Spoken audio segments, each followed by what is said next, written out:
Thank you.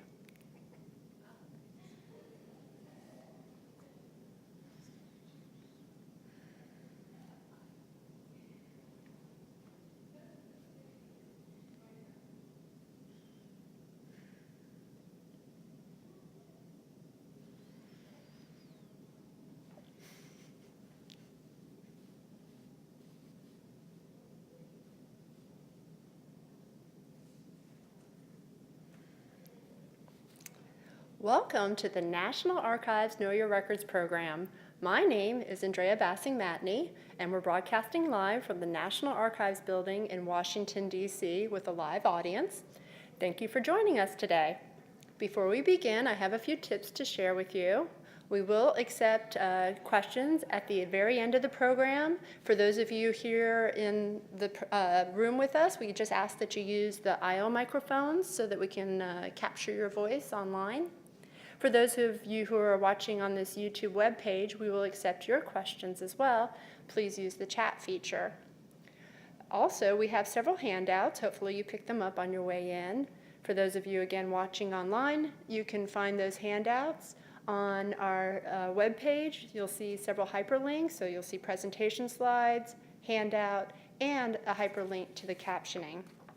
So for today's presentation, we will have a discussion by Martha Murphy and Joseph Scanlon on how we respond to requests under the Freedom of Information Act, commonly referred to as FOIA. Mr. Scanlon has been the FOIA and Privacy Act Officer of the National Archives since November 2010. He also serves as our alternate liaison to the Interagency Security Classification Appeal Panel.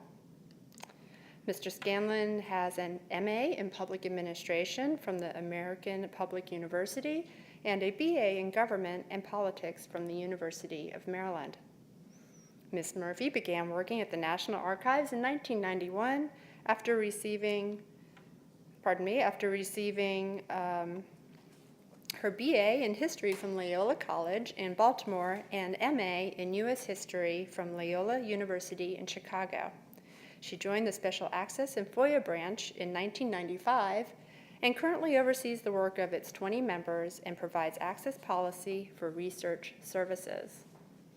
And now for our presentation on Freedom of Information Act requests at the National Archives.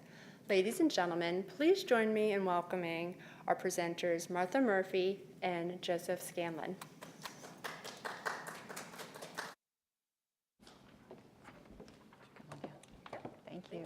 Thank you.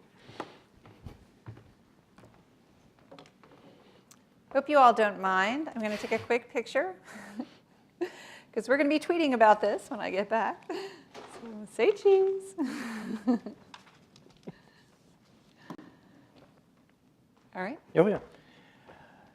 All right, so the presentation that we're giving is obviously it's all about NARA and what we do and how we interact with the Freedom of Information Act.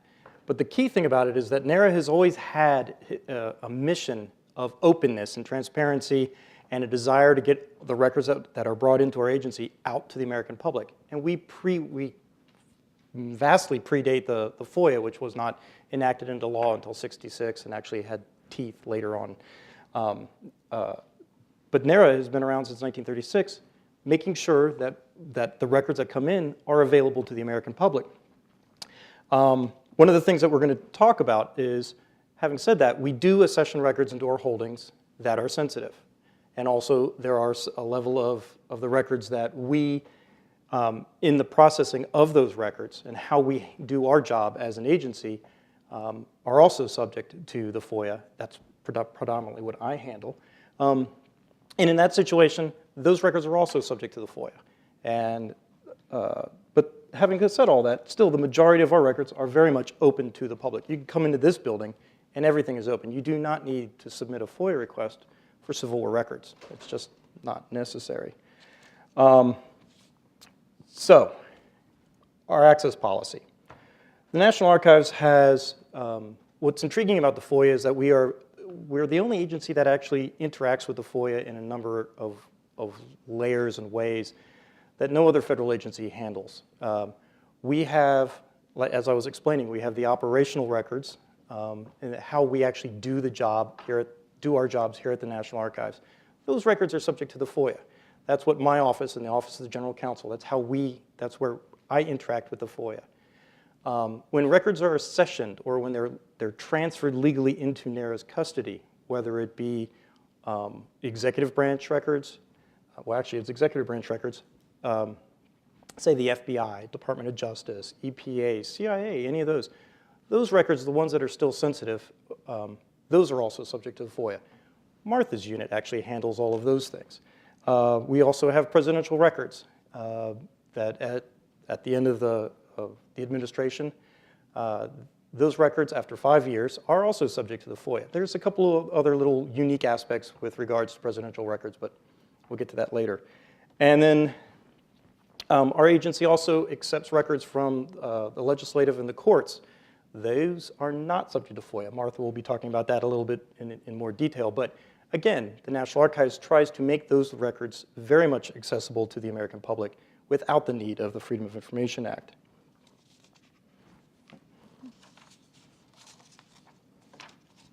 So we thought we'd just give you a brief history of how we handled access here at the National Archives, just to sort of set the stage for how we do things now, understand where we've been and where we're going. So prior to the passing of the Freedom of Information Act, agencies would transfer records to the National Archives with access agreements. So they would say, we're going to send these to you, but they shouldn't be made available for 20 years or 30 years. And every agency had their own access agreements. So that's how we worked in the past. Prior to the passing of the Presidential Records Act during Jimmy Carter's administration, presidents owned their records when they left. They were not owned by the people, as executive branch agencies are by the citizens of the United States.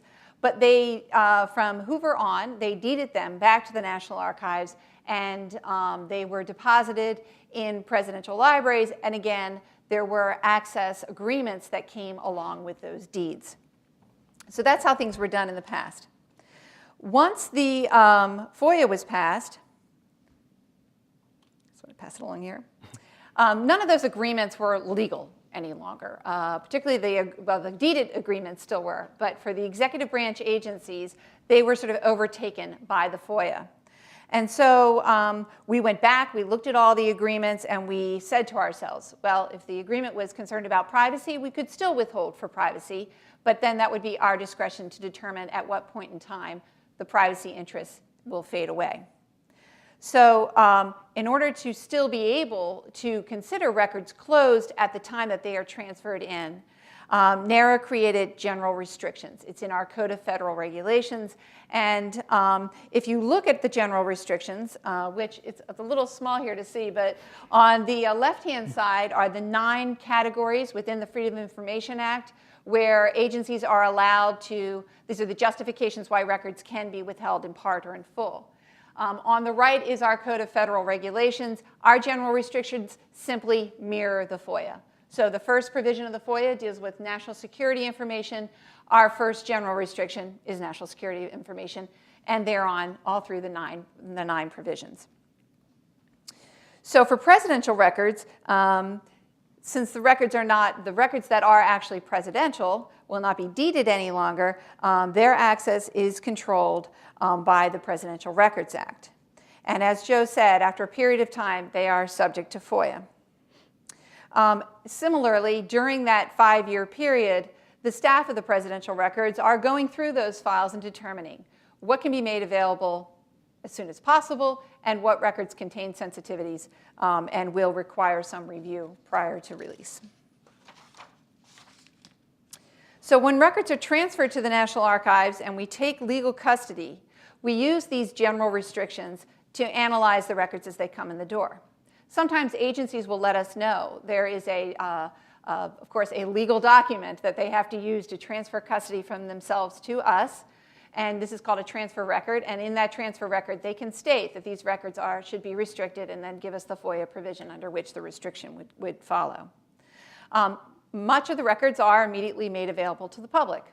Things that are older, for instance, more than 30 years old, have fewer sensitivities than the newer records, or things that may have been published, any public affairs records, or routine policy type files, where nothing would fit into the 9 categories of the FOIA. We're going to consider them open when they come in the door.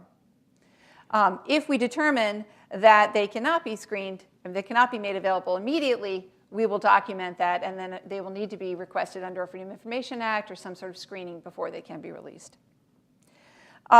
So when they come in, our staff flag the records. We do this using our holdings management system. This is our most basic level of control for the records. And it documents where every box is on the shelf and what these series are. But we also have metadata that can help to inform us if there is an access restriction. This is helpful because the next step along the process for these records will be for them to be further described, reboxed, and at that time, those descriptions will go into the National Archives catalog. So that if you are a researcher, for instance, someone in California hoping to come to the National Archives, our hope is that the access restrictions will be clear in the catalog so you don't make a trip if there are records that are actually restricted. The one thing to keep in mind with all access restriction, that is, as time passes, records become less sensitive. And that's a real gift for us here at the National Archives because the records that we accession, we keep forever. So everything will eventually be released. And as that happens, we will be updating the metadata so that agencies, or so that researchers know when records are becoming available. You want to do the next one? Yeah. So the biggest question is, I'm a researcher and I want to know what's open at NARA. Well, that's nice. It's not quite that simple, only because the National Archives holds billions of records. And video now, electronic record seems to be the biggest thing. But as an example, or one of the elements is the presidential libraries. We could be up here for hours just talking about each of the individual presidential libraries and how to get access to those records. The best way to help you do research in this area is to actually go to the individual web pages. There's a lot of information. Every one of the libraries posts something online. Some of them are very in-depth, and they describe their holdings that they have. And a lot of them are actually trying to, each of the libraries is posting records online, usually on a monthly basis. So I would really recommend that you go to the website. As you can see, it's archives.gov and locations, then go under for presidential libraries. If you're interested in the vice presidential records, though, the other aspect is the presidential material staff, which is located here in the DC area. They handle any of the access requests for those records. Those are the people that you would go to get accurate and in-depth information.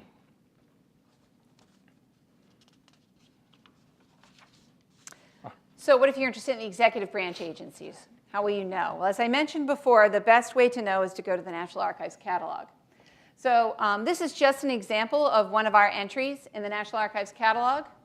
If you go down where it says access restrictions, in this case it is restricted fully, and then we tell you why it's restricted fully, because you have the right to know. So in this case, there's national security information, there's also personal privacy, there's law enforcement information. And so if you were to request this document, or this record, under the Freedom of Information Act, that's what my team would be doing. They would be looking at these, they would be looking for these kind of sensitivities and making a determination on whether they can be made available or not.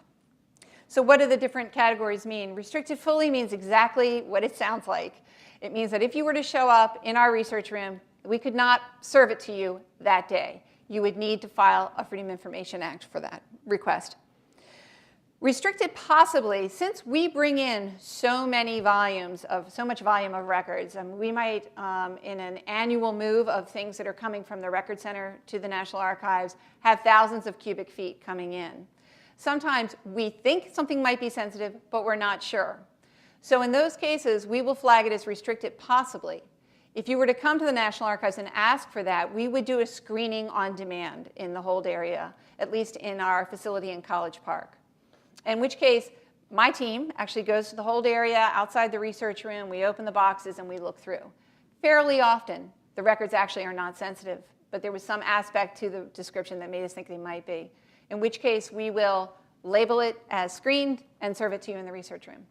If, when we open the box, we see there's a problem, then we'll label it as do not pull, we'll change the access status to restricted fully, but we will also provide you with a document that tells you what was restricted, why it was restricted, and gives you some advice as to how to make a FOIA request. So that's what restricted possibly means. If it says restricted partly, that means someone has already conducted a review, and they have determined that the vast majority of it's now open, but they have withdrawn sensitive information. In some cases, they're withdrawing whole pages or even whole folders. In some cases, they've actually done a FOIA review where they've done what we call redacted. They have simply removed the little words, sentences, paragraphs within the document that are sensitive.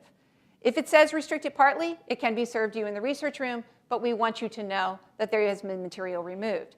If you would like to see the material that was removed, you can then file a FOIA for that. And the one that everyone wants to see is unrestricted. Unrestricted is real easy. All that means is come on in, and we can serve it to you in the research room.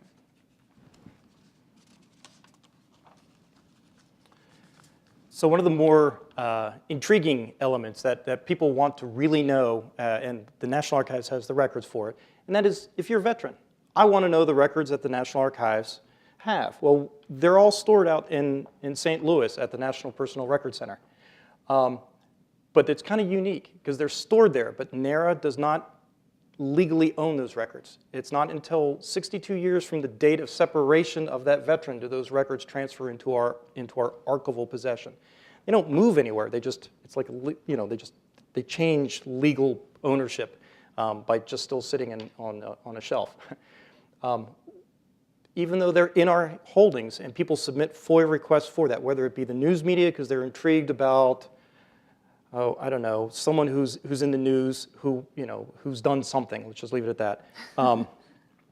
Yeah, whether it's a presidential candidate or it's someone who just went nuts and shot a bunch of people, you can submit FOIA requests to NPRC. They are not doing it under the auspice or the authority of the National Archives. They're doing it under the authority of the individual service branch who owns those records. And so because of that, it's a little confusing. 62 years after someone has separated from the military and they become archival records, historical records, I said it's completely narrows. And at that point, people have asked for those records too. But 62 years afterwards, there isn't as much, as Martha's already alluded to, there seems to be a release, an additional release because time has passed.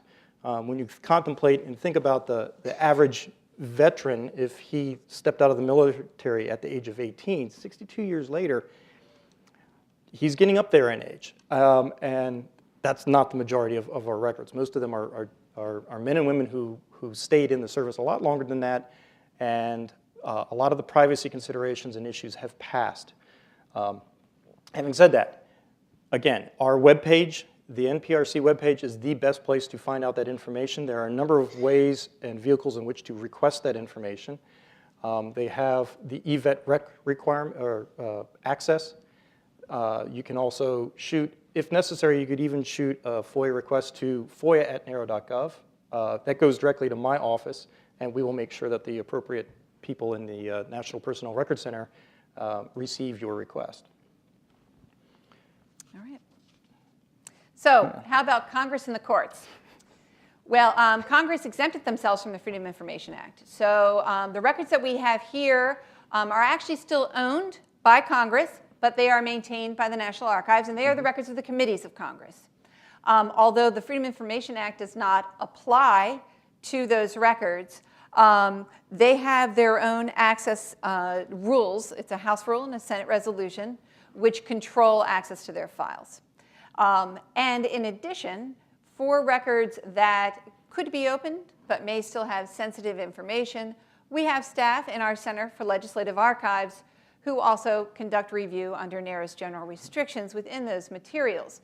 So even though they are not subject to the Freedom of Information Act, if they have gotten to the point where the House rule and the Senate resolution say that they could be released, we will conduct a review that will be very similar to the type of review you would have under the Freedom of Information Act. We're still going to be looking to protect people's personal privacy, potentially any law enforcement records. Probably privacy would be the biggest interest we would have. And so we have staff there who are trained, to be honest, pretty much in FOIA review. It's a different legal vehicle, but the review is very similar. Court records are a lot easier.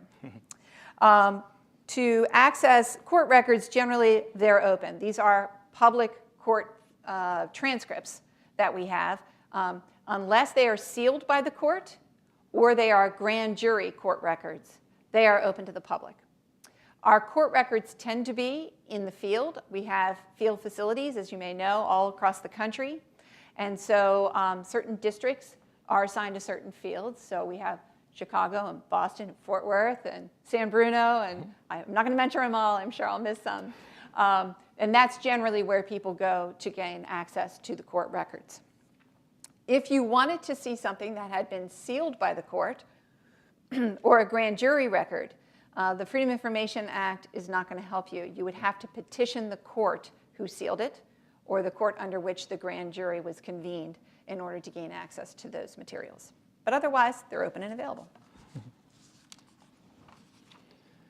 All right, so you've gone through all the process, you've done the research for whatever facility at the National Archives, and you say, nope, I'm going to submit a FOIA request. How do I do that? Well, we have an example here of it's a real FOIA request. The names have been changed. There really is no one by the name of FOIA Son. And what we like is we want as much detail as possible. If you come in and you submit under FOIA a request for all the records from World War II, you are going to get a little response letter or an email back from an employee at the National Archives informing you that's too broad of a topic. Could you please narrow your request? And they'll try and be very helpful. What exactly are you looking for? What are you interested in? In this situation, clearly it's war diaries during 45 of Destroyer Escort 447. That actually is very detailed. And that would go into a system. In this case, I would imagine it's probably Martha's shop. She would log it in. You would receive a number, an account number, it's your case number, that all correspondence is going to be marked that way. That it's very helpful as far as how all that is in order for us to be able to track your request and for you to be able to track your request. Having said that, we also need to have an address. In today's electronic world, though, emails are starting to become easy enough for us to handle.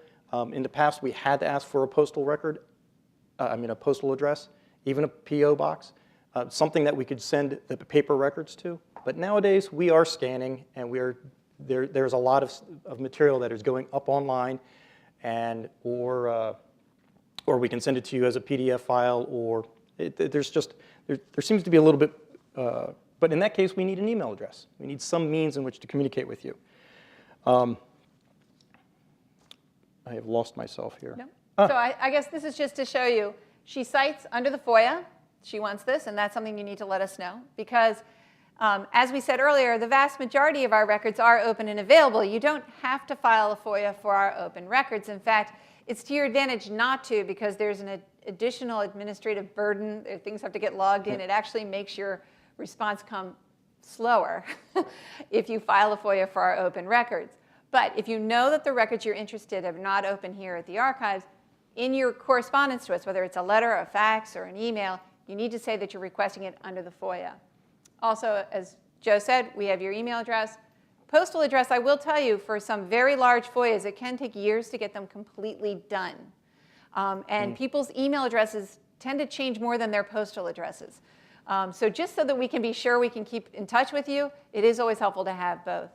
And again, very detailed description of what it is that you like. Right. So if you're going to do it electronically, there are a number of routes in which to send it to the National Archives. If you don't have a clue where in the National Archives where you'd like to submit your FOIA request, you may send it to FOIA@NARA.gov. You may even submit it through a new web portal that the Office of General Counsel is a member of, and that's FOIA Online. It's easy enough we don't have the URL up here, but if you typed in FOIA Online and you Googled it, it would hit. It's very quick. There's an organization of a number of federal agencies that are using that portal. It walks you through the process of exactly how much information it won't let you submit anything without all the proper information.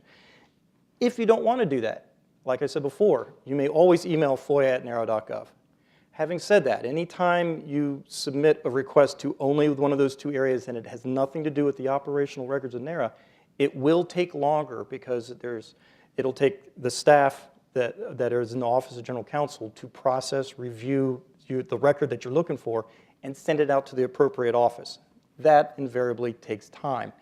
So if you know that you are interested in your military record, again, I would recommend that you go to the National Personnel Records Center. If you're interested in the executive branch records that this agency holds in the DC area, shoot an email to specialaccess_FOIA@nara.gov.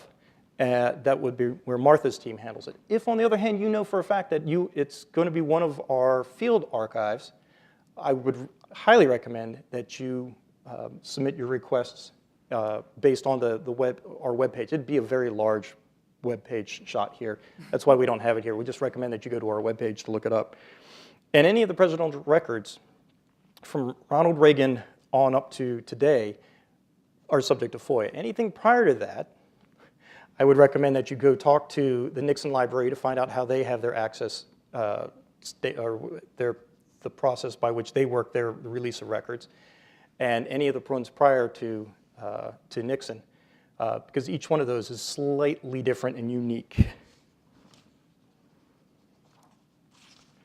So, you go ahead. Oh, no, I was going to say, you could say it. What then? So you submitted it, and you receive a response from one of our offices saying, we have received your request, here is your case number. The statute gives us 20 working days in which to respond to you. Having said that, as Martha has alluded to, some people have asked for files that are in excess of, I don't know, let's say 35,000 pages. We just physically do not have the staffing, nor do we physically have the capability of reviewing that kind of volume of material. Or the other one is if you have submitted a FOIA request for material that still contains national security information, classified, the secrets of the federal government. The National Archives can't declassify that under our own authority. We actually have to send it out to any agency that has what we call equity in those documents. That can take a while. But we do inform you of all of your rights. It's always in a letter that either a letter or an email in how we communicate to you of the legal rights that you have under the FOIA, and we would like to be able to work with you in order for you to find out for you to finally get the information that you are seeking. After you have heard from us and we have records, the question of fees always comes up. Fees under the FOIA are a very unique and cantankerous subject, I guess is the best way to put it. The National Archives, though, for our historical records, we have a statute. And that statute says we can charge 80 cents a page. In fact, we have to. There are no fee waivers under the FOIA that you would normally see. Like for my operational records, I can release documents to you free of charge. But Martha's unit can't do that.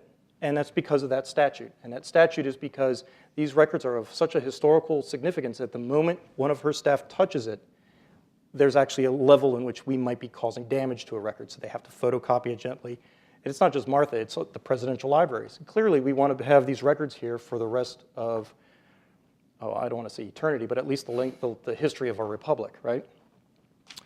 However, yes. If you were to file a Freedom Information Act with a federal agency other than the National Archives for their current records, you would likely be charged search fees in order to locate the records that are responsive. At the National Archives, we don't charge search fees.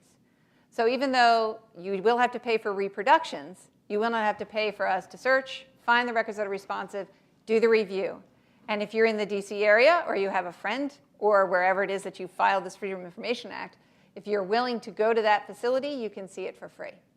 So we often have folks who are disappointed that they cannot get a fee waiver for the reproductions, but we do remind them they would likely be paying as much or more if these records had still been in the custody of the federal agency prior to transfer. So that's all we've got for today. What we did not get into are the specific reasons why things need to be held. We sort of referenced personal privacy and the like, but if anyone has any questions regarding that, we'd be happy to discuss it. or if anyone has any questions just about the administration of the FOIA, we're happy to talk about that too. Thank you so much, Martha and Joe. For those of you who are with us on site, we will take your questions, but we ask that you use the microphones in the aisles so that we can capture your voice as we're video recording. So if there's any questions at this time, I'll say that I'm looking online and we can take your questions if you'd like to use the chat feature. At this time, I don't have any questions online either. And I know how these things work out. Typically, people want to mull it over for a moment, and then they come and have a question for us. So we'll give everybody a minute. It looks like we do have a question from our on-site audience. Hi, I just was wondering, what's the volume of records you take in, and how do you handle the electronic versus the video versus the paper? Great question. And particularly what's going to happen on January 20th, 2017. Okay, so we have an expert in the audience who can address the transition. I will tell you, for executive branch agency records, we are bringing in several thousand cubic feet a year. I don't work in our accessioning staff, but that's my sense. It's tens of thousands is what I understand. And that's the paper. Right. We have units within the National Archives who deal specifically with motion pictures, sound recordings, cartographic records, and still pictures, and a whole unit that deals with just electronic records. Electronic records is a challenge because remember, these agencies are creating records with current technology, current software, and we need a way to maintain it and have it accessible till the end of time. And it is a challenge for us, but we have a whole organization who works just with those. John Laster with our Presidential Archives staff. You would give me your title. Yeah, John. Director of the Presidential Materials Division. So I'll address your question as far as January 20th, 2017. So on the federal side, records are going to come in generally much later, as Martha and Joe alluded to. With the Presidential Records Act, immediately at the end of an administration, they transfer into NAR's legal custody. So we get the records much sooner. The positive about it is that the volume of what's created within the White House is not nearly the volume of what's created on the federal side that's going to come in.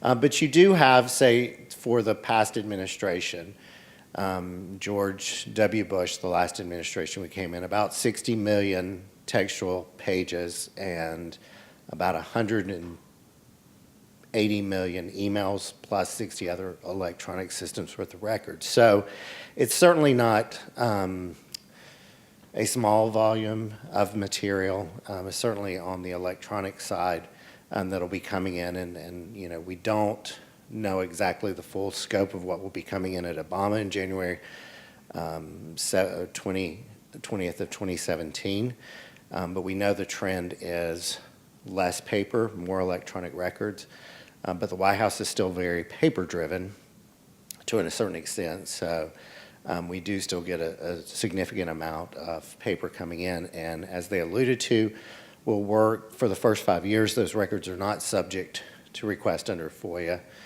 We work to gain as much intellectual control as we can during that period, so we're better able to find the records that people want when FOIA kicks in. I mean, we do some proactive processing to make records available, but really what we're trying to do is establish as much intellectual control as possible so at that 5-year mark we can begin to respond.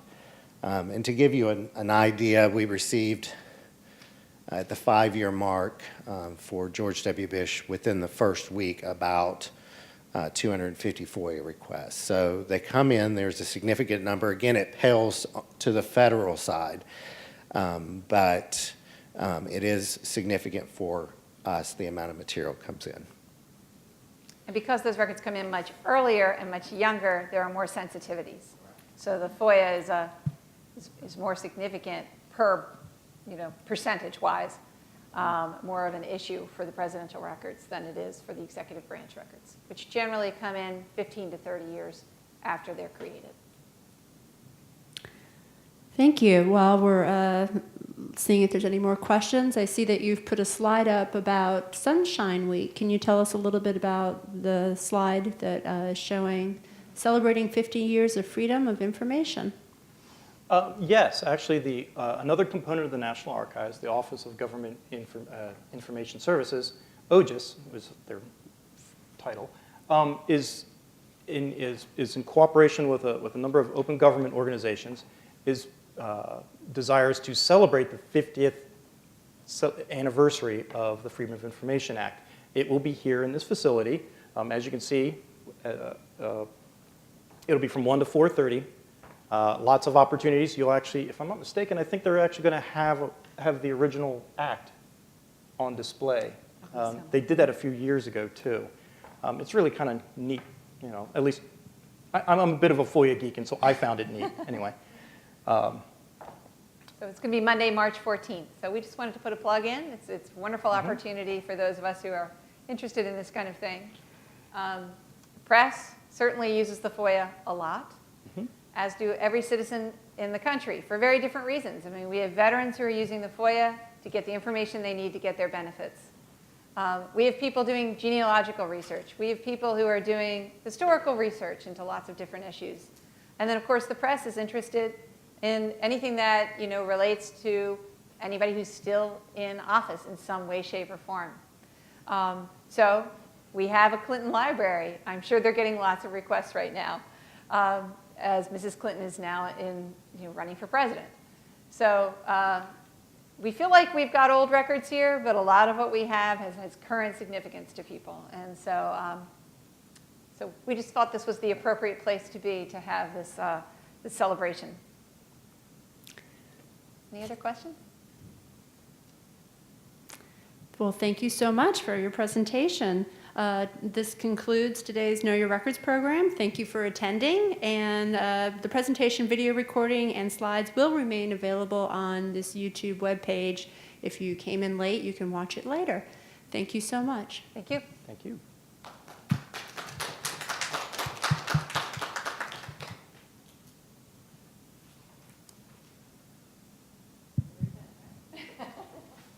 No red light.